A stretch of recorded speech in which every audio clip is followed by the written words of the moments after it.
A very good day to all of you. In this section, we will do revision on post-transcription changes. Transcription is a process by which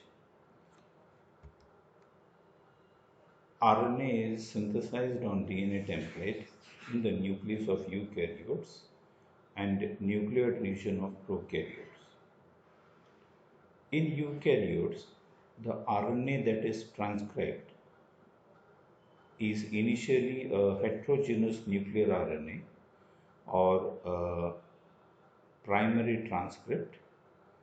These heterogeneous nuclear RNA are modified to form functional RNA. These modifications are called post-transcription changes or processings. And after processings, you get the matured RNAs, that is matured tRNA, mRNA and RNA. Now, what are the advantages of post-transcription changes? First, it helps the easy recognition of molecules that mediate RNA translation into proteins. And second, during post-transcription changes, portion of RNA chain that are not supposed to be translated are cut and thus helps in increasing the efficiency of protein synthesis. Now first, let us discuss the post-transcription changes of mRNA. The post-transcription changes of mRNA involves three steps. First is capping at 5' second addition of poly A tail at 3' end, and third is splicing. Now let us see the mechanism of capping process. During this process, the terminal phosphate at the 5' end is removed by RNA triphosphatase, leaving a biphosphate molecule. Guanine triphosphate is then added to this biphosphate in presence of enzyme mRNA guanylyl transferase, and pyrophosphate is released. Here, the 5' end of the guanine nucleotide is linked with the 5' end of the first nucleotide of mRNA at the 5' end. Hence, this linkage is called 5' to 5' triphosphate linkage. Then, the 7th carbon of the guanosine nucleotide is methylated to form a 7-methyl guanosine cap. So thus, a 7-methyl guanosine cap is formed at the 5' end. The main function of cap formation is, first, it helps in protection from some ribonuclease degradation, especially the RNA nuclease enzymes. Second, it stabilizes the mRNA. And third, it enhances translation and splicing process, and also it enhances the transport from the nucleus to the cytoplasm. Now next, we shall see the second step, that is formation of a poly A tail at the 3' end. Most of the mRNAs have got AAU and AAA codons at the 3' end, and this is followed by a GU-rich sequences. This AAU and AAA forms a poly A site. To this poly A site, the cleavage and polyadenylated specific factor, that is CPSF, binds at the poly A site. Then the cleavage stimulating factor along with CPSF cleaves the GU-rich sequence. Then, in presence of enzyme polyadenylate polymerase, that is PAP, and cleavage factor CF1 and CF2, adenylated molecules are added at the 3' end.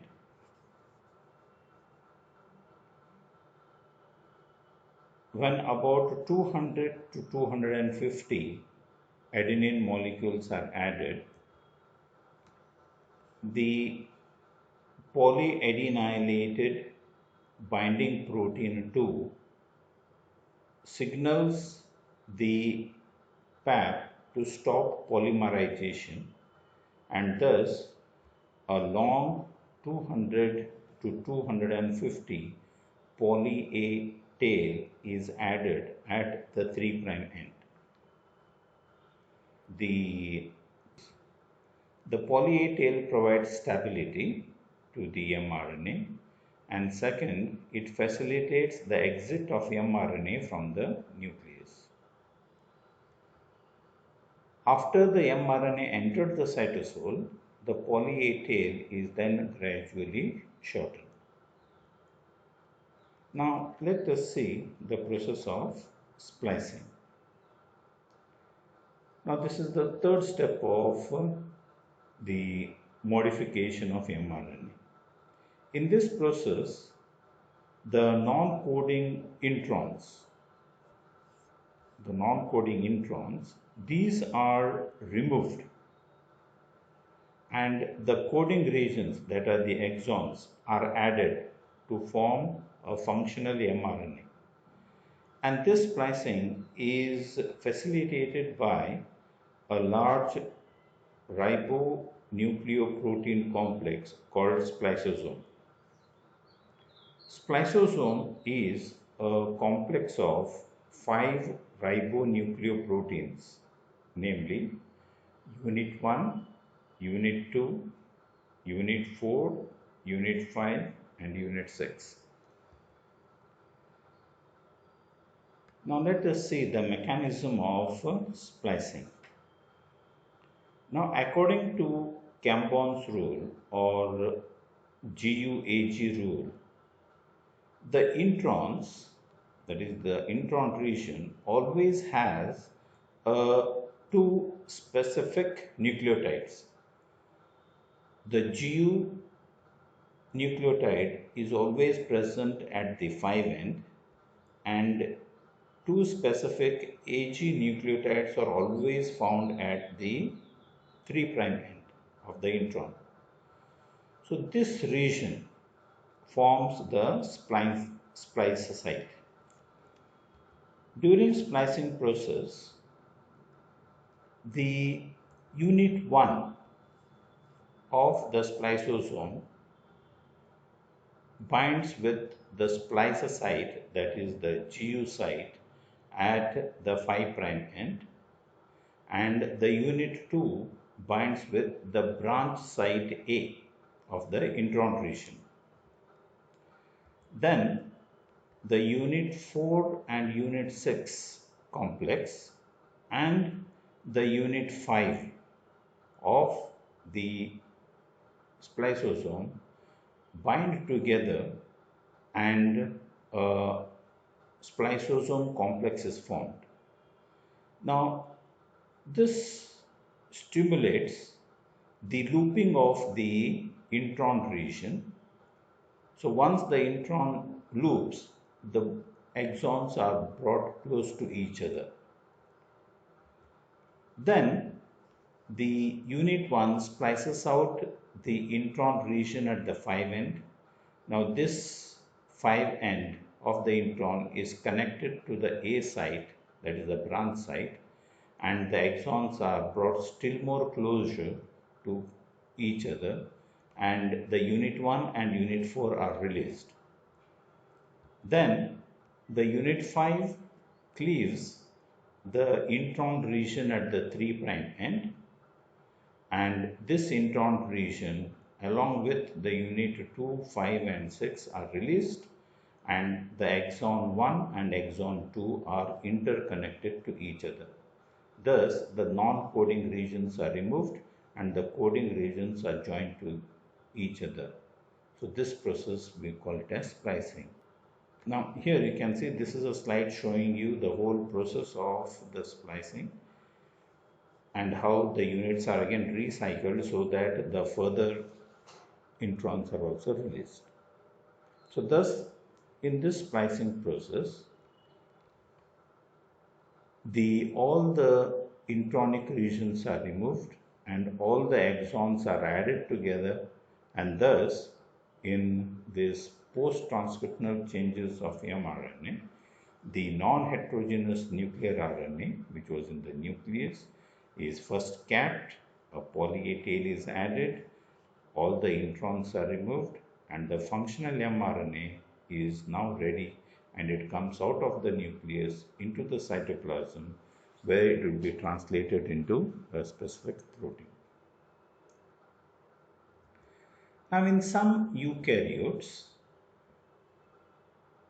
exon shuffling occurs. That is, some genes have exons that can be exchanged and thereby result in formation of different proteins. So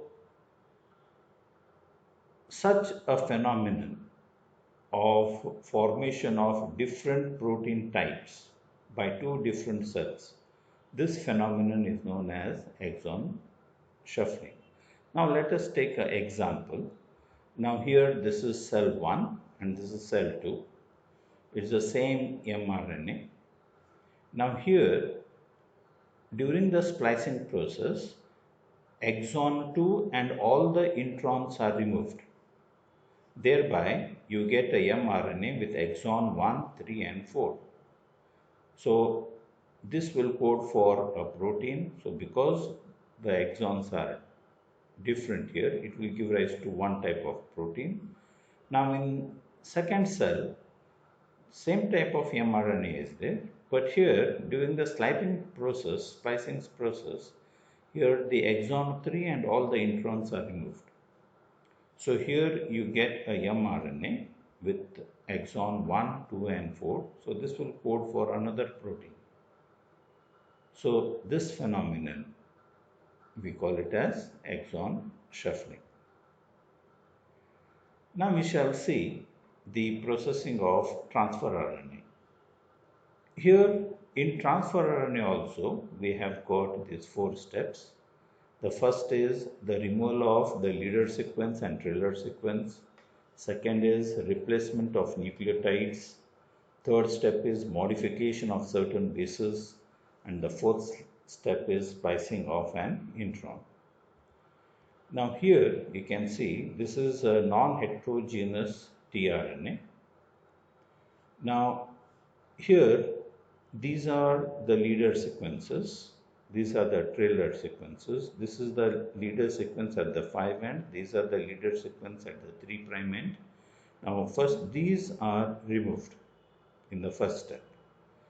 Then in the second step there is a replacement of certain nucleotides. That is, at the 3' end there is an addition of these CCA nucleotides. Then in the third steps, there are certain chemical modification of bases.